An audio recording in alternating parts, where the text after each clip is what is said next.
Okay, welcome to Physics 360, Chapter 3, Section 3 and 6, Damped Harmonic Motion. So we've studied simple harmonic motion so far, and now we're going to study damped harmonic motion. Alright, so we've got our mass spring system again, and it moves out, and it has its spring force, but in this case we're also putting the drag force on it this time. Linear drag force. And if we do that, we get this representation for the forces acting on the mass m. And then we want to represent momentum with terms of m times v because the mass is not changing. And then represent the velocity as the derivative of the position.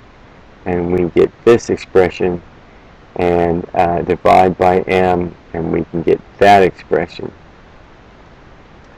So now what we're going to do is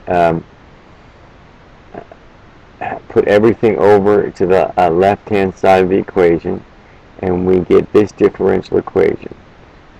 This is a linear second-order differential equation that can be solved, and everybody should know how to solve this in class. So what we're going to do is going to make a few substitutions. I'm going to replace the c over m with make it equal to 2 gamma. The reason we're going to do this is when we solve for the roots, it's going to make it a little bit easier to do that. And then again, the k divided by m is the natural frequency squared. So if we plug that in, this is the differential equation we need to solve, or the damped harmonic motion equation. And to do that, we plug in our solution of e to the rt, and our characteristic equation comes out to be this. And for some reason, my algebra system is just moving the terms out. Usually we write r squared, then add this, and then this. But so we need to solve for the roots here. And if we do that, we get these expressions. So we get these two roots. We get minus gamma plus the square root of gamma squared minus omega naught squared. So the big deal is make some more simplifications.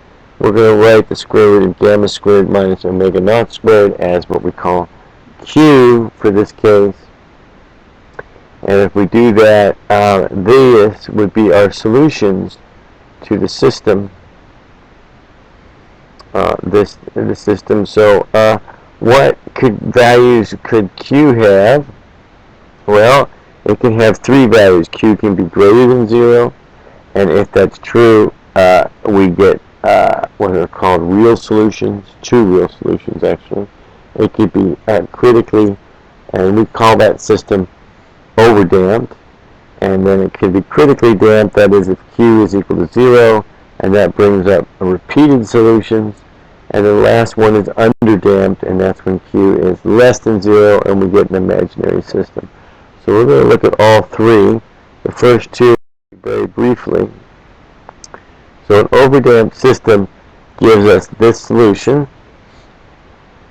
and if we know what gamma is, which we can find out from the drag coefficient and the mass, and we know what the natural frequency is, we can predict what this might look like. And this is an overdamped system, which means it's damped so much that it takes a long time for it to damp out to 0.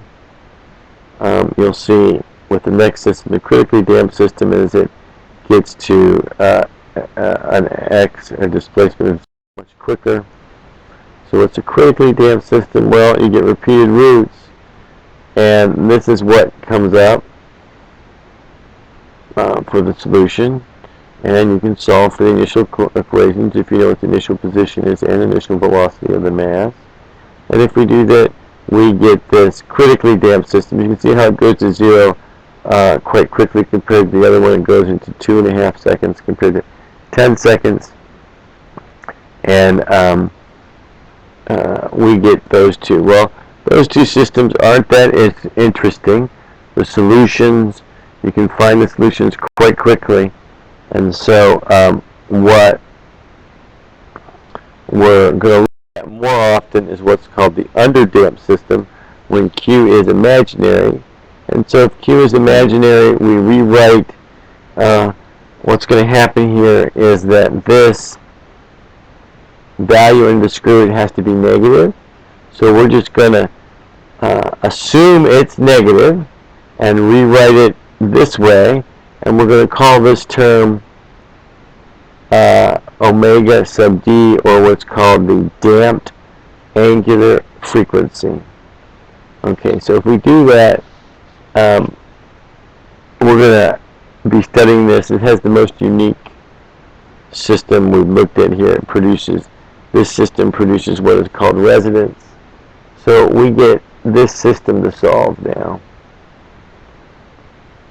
And we have, and it's got imaginary roots. We can factor out a real part, or minus gamma t, e to the minus gamma t part, and then you have this imaginary part.